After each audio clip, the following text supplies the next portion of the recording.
And the winner is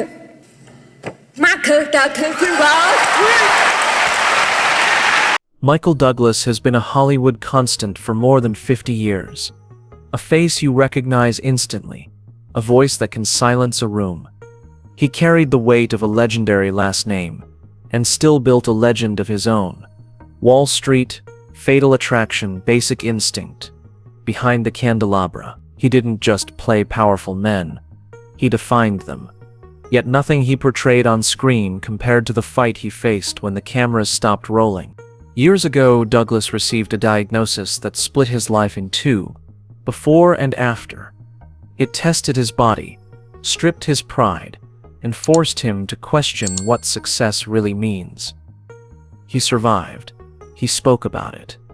He tried to move forward, but every victory comes with a price. Now at 80 years old, Michael Douglas is saying something no one expected. He isn't chasing roles. He isn't trying to keep up. He's stepping away. Not because Hollywood forgot him. Not because his talent faded, but because that one diagnosis never truly left him. It taught him a truth he can't ignore. Why is a man with a career this monumental choosing to walk off the stage? And what does his decision reveal about the hidden cost of living under the spotlight for 6 decades? Let's begin at the moment. Everything changed. In 2010, Michael Douglas stepped out in public looking almost unrecognizable. His once broad frame seemed smaller, his cheeks hollow, his energy dimmed. Fans whispered, the press speculated, and Hollywood insiders wondered what was happening to one of their most enduring stars. Then the truth came out, and it was worse than anyone imagined. Doctors had told him he was facing stage 4 cancer. At first, the announcement called it throat cancer. Even that was terrifying. But later, Douglas revealed something even more serious. It was cancer of the tongue. Few people outside the medical world understand the distinction. But Douglas did. Cancer of the tongue often demands surgeries, so invasive they alter a person's face, their ability to eat, and most cruelly of all, their ability to speak. For an ordinary man, it would be devastating. For an actor whose career depended on his unmistakable voice, it was unthinkable. Hollywood reeled. This was Gordon Gekko, the man who made Greed is Good echo through a generation, now facing the possibility of losing the very voice that defined him. Fans filled forums and headlines with fear and sadness. Was this the beginning of the end? Could Michael Douglas survive not only the disease but the loss of the thing that made him an icon? And then came the detail that truly shook the world. In an interview, Douglas admitted that his cancer had been linked to HPV, a virus rarely discussed in public at the time, especially by men. The admission turned his personal diagnosis into a global conversation. Overnight, he went from actor to reluctant spokesperson, shining a light on an illness that many had overlooked or dismissed. Some praised him for his honesty, others sensationalized the confession. Either way, the headlines wouldn't stop. But behind the noise of the media storm, there was the private man, frightened, uncertain, and suddenly very mortal. For decades, Douglas had been the steady center of every movie set, the professional who carried films on his shoulders. Now he was a patient in a doctor's office, hearing words no amount of fame could shield him from. Inside his home, the mood was even heavier. Catherine Zeta-Jones, his wife, stood by his side, but the strain was visible. Their children were young. The family had to navigate questions most households never want to ask. What if Dad doesn't make it? What happens if the treatment fails? Douglas didn't have the luxury of waiting. Treatment was urgent, and the plan he chose, defiant and risky, would surprise even the doctors who laid out his options.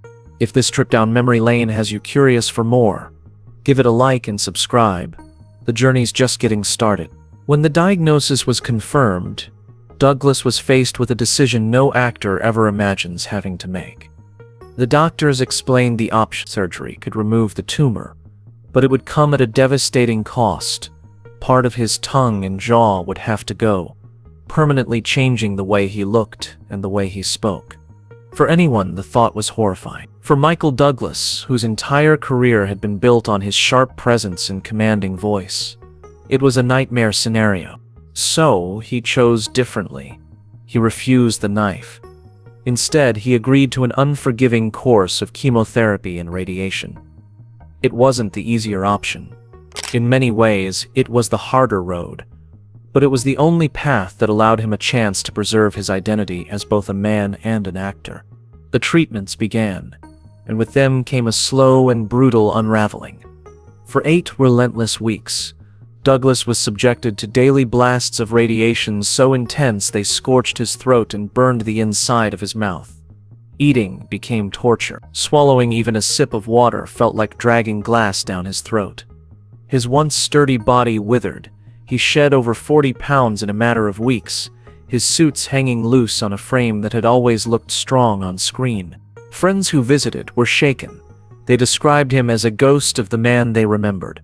His cheekbones jutted sharply, his skin pale and drawn.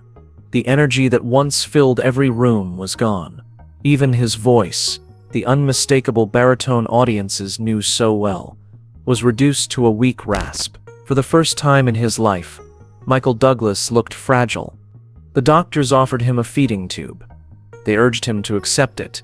After all, nutrition was critical if he wanted the strength to survive. But Douglas refused.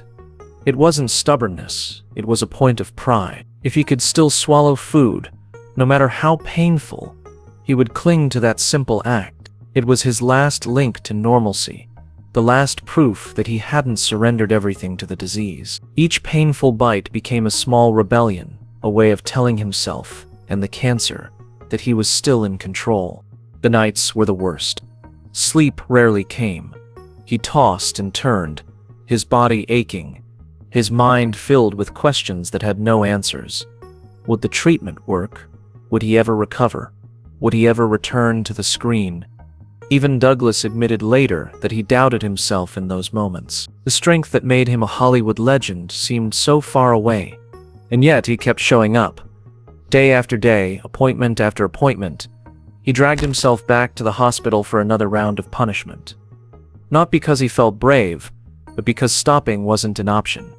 Each session was another step in a marathon he had no choice but to finish. Publicly, the world only saw flashes of this struggle. An occasional appearance, a photograph in the press, a soundbite in an interview. The rest was hidden behind closed doors, where Douglas fought quietly with his wife and children watching. Catherine Zeta-Jones, who stood beside him at every step, later admitted that the ordeal nearly broke her as well. Watching her husband shrink before her eyes was agony, but she never wavered. Their children, too young to fully understand, sensed enough to know something was very wrong. Finally, after weeks that felt endless, the treatments came to an end. Douglas was battered, scarred, and frail, but the scans came back clear. He was declared cancer-free.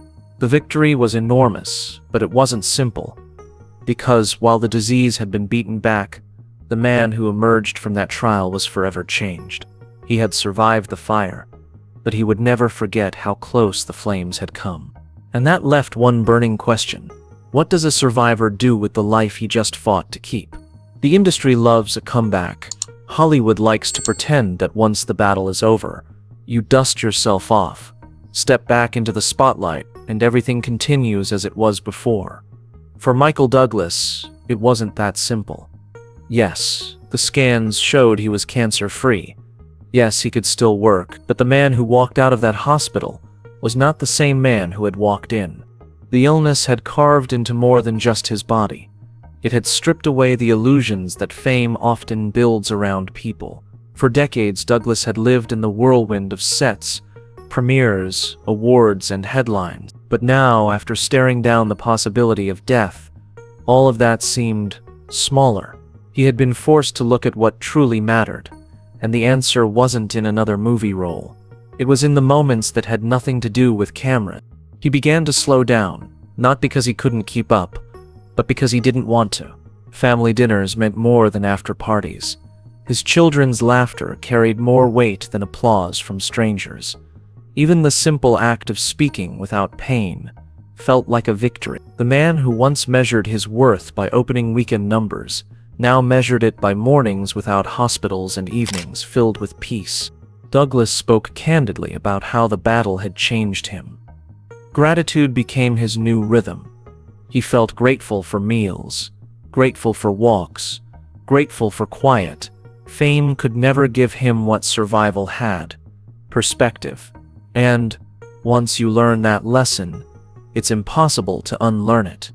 That didn't mean he abandoned acting completely. He still loved storytelling. It was in his blood. Roles like Liberace in Behind the Candelabra and Hank Pym in Marvel's Ant-Man reminded audiences that he hadn't lost his edge. If anything, the brush with death gave him a deeper presence on screen. Viewers weren't just watching a star, they were watching a survivor, a man whose eyes carried weight beyond the script. But while Hollywood celebrated his return, Douglas was privately asking a question that most people never dare to say out loud: how much longer do I really want to keep doing this? And that question would eventually lead him to a decision that stunned even his most loyal fans. Hollywood has a way of convincing its stars they should never stop. There's always another sequel, another award season, another chance to grab the spotlight. For decades, that treadmill kept Michael Douglas moving forward. But in 2022, he quietly stepped off, and the world barely noticed at first. It wasn't announced with a press conference or a grand farewell. Douglas simply stopped saying yes. He turned down projects. He let the calls go unanswered. And then, when he finally spoke about it publicly, he revealed the truth.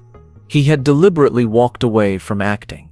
After nearly 60 years in front of the camera, the man who once defined ambition was done chasing roles.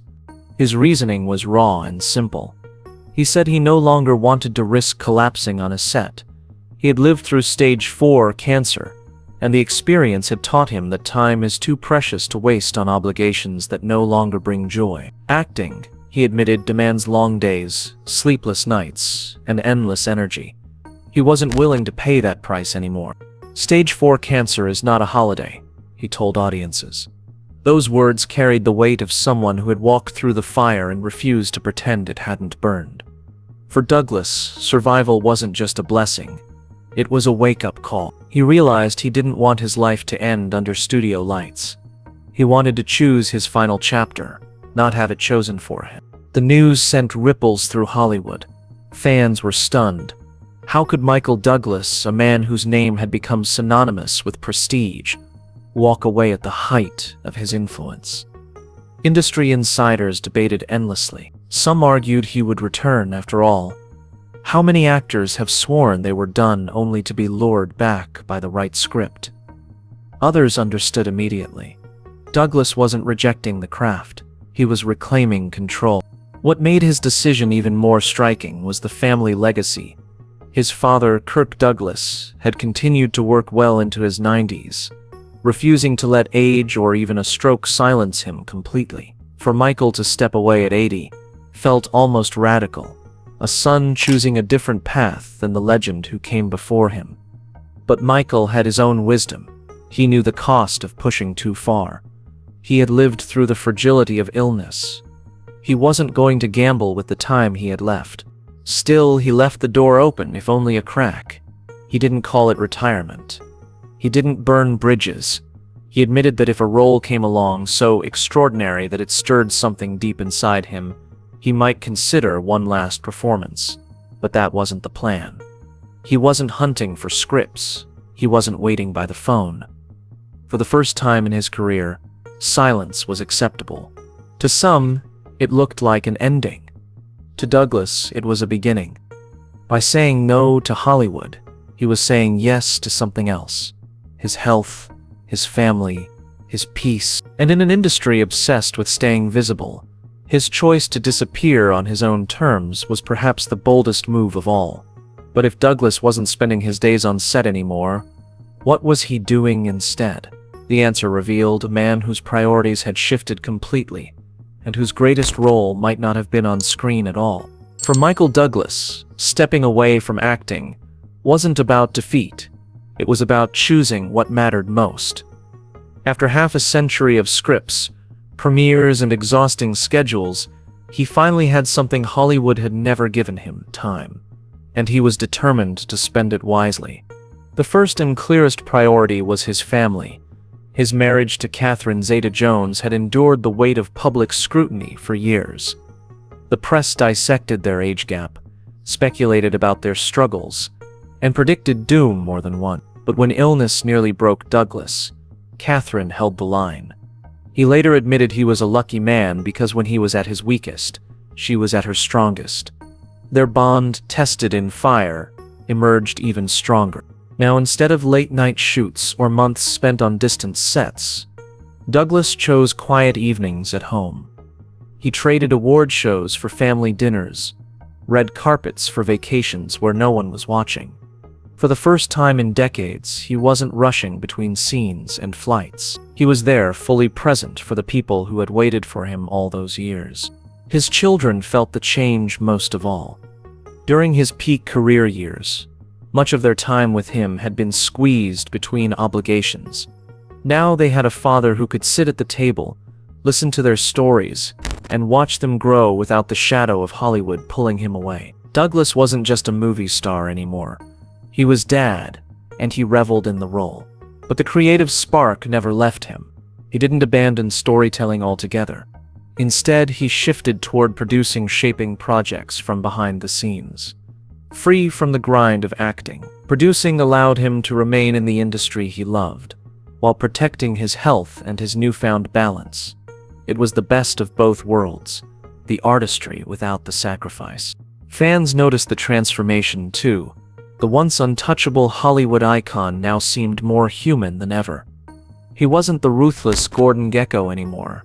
He was a husband, a father, and a survivor who had earned the right to step back. And while people continued to ask if he would ever return for one last role, Douglas himself seemed content to let life answer that question for him. Still, whispers lingered. Was this really the end of Michael Douglas on screen? Or was he simply waiting for one final role, something powerful enough to lure him back into the light? Make no mistake, Michael Douglas's diagnosis was devastating. The cancer stole months of his life, drained his body, and left scars that most people would never see. It made speaking painful, eating exhausting, and every day a question mark. Friends described how frail he became. The confident movie star who once dominated the screen looked fragile, even breakable. Survival didn't erase the toll. It simply meant he carried the weight forward. But Douglas often said that illness teaches lessons fame never can. And in his case, the lesson was brutally clear. The battle stripped away illusions. It forced him to see what truly mattered. Before cancer, his life was a blur of scripts, premieres, and the next big project. After cancer, those things felt smaller. The applause was still nice, but it no longer defined him. What defined him was time, and how he spent it. He began to treat every moment as something precious. Breakfast with his children wasn't routine. It was victory. Sharing a laugh with Catherine wasn't casual. It was essential. Even speaking, something he had once taken for granted, now felt like a gift. Illness had tried to silence him, and every word he spoke afterward carried a different weight. It also gave him humility. Douglas had always been respected, even admired, but the fight made him relatable. Fans didn't just see a star anymore. They saw a man who had been tested, who had stumbled, and who had endured. That humanity only deepened their connection to him. Perhaps most of all, cancer gave him clarity. He realized that success isn't measured in awards or box office numbers, but in how you choose to spend the limited days you're given. You can chase relevance until the end, or you can step back and savor the life you fought to keep. Douglas chose the latter. In a strange way, the disease that nearly ended him also gave him something Hollywood never could: a sense of peace, and that peace became the foundation of his greatest decision to walk away on his own terms. The name Douglas has always carried weight in Hollywood. Michael's father, Kirk Douglas, was one of the great titans of the golden era. He worked until his body no longer allowed it, pushing himself into his 90s. For many, it seemed inevitable that Michael would follow the same path. Another Douglas, another unstoppable force, working until the very end. But Michael made a different choice, and that difference surprised people. Some fans struggled to accept it. How could an actor with so much still to give step back voluntarily? Others admired him more for it, saying he had earned the right to leave on his own terms. Inside the industry, the respect was clear. Colleagues spoke of his professionalism, his sharp instincts, and his generosity on set. He wasn't just a star, he was a collaborator, the kind of actor who elevated everyone around him. Crew members remembered him for his kindness, the way he treated people who never appeared on screen. That reputation doesn't always make headlines, but it endured. So when the news spread that Douglas had stepped back, the reactions came in waves. Some begged for one last role, others simply thanked him for what he had already given. And quietly, many admitted the truth. If anyone had earned the right to walk away gracefully, it was Michael Douglas.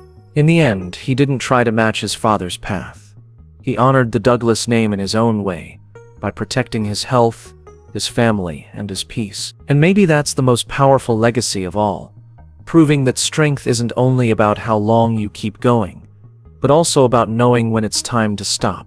Michael Douglas isn't stepping away because Hollywood forgot him, or because the roles stopped coming. He's stepping away because he understands something most people never realize until it's too late. Time is the most valuable thing you can own, and choosing how to spend it is the greatest power of all. Years ago, a diagnosis nearly silenced him forever. He fought, he survived, and he rebuilt. That battle left scars, but it also gave him clarity. It taught him that success isn't measured by how many films you add to your resume, but by how many moments you truly get to live. For Douglas, those moments now belong to his family, his health, and the quiet life he fought to keep. This is not a story of defeat. It's a story of choice. He could have kept chasing, could have tried to outlast everyone else. Instead, he chose dignity over desperation. He chose peace over pressure, and in doing so, he gave us a final lesson. Sometimes greatness isn't about how loudly you arrive, but how gracefully you leave. Will we ever see him on screen again? Maybe. If a role appears so extraordinary that it stirs something deep inside him, he's left the door open just enough. But even if that day never comes, his legacy is complete. The performances are there, etched into film history. The voice, the presence, the unforgettable characters, they don't fade. They endure. And perhaps that's the real goodbye. Not a curtain call, not a farewell tour, but a man quietly choosing to step back and live the life he nearly lost. Michael Douglas leaves us with films that will outlast generations, and a reminder that even legends are human. If you found this story moving and want to see more untold truths about Hollywood's greatest names, don't forget to subscribe and hit the notification bell. That way, you'll never miss the next story waiting to be uncovered.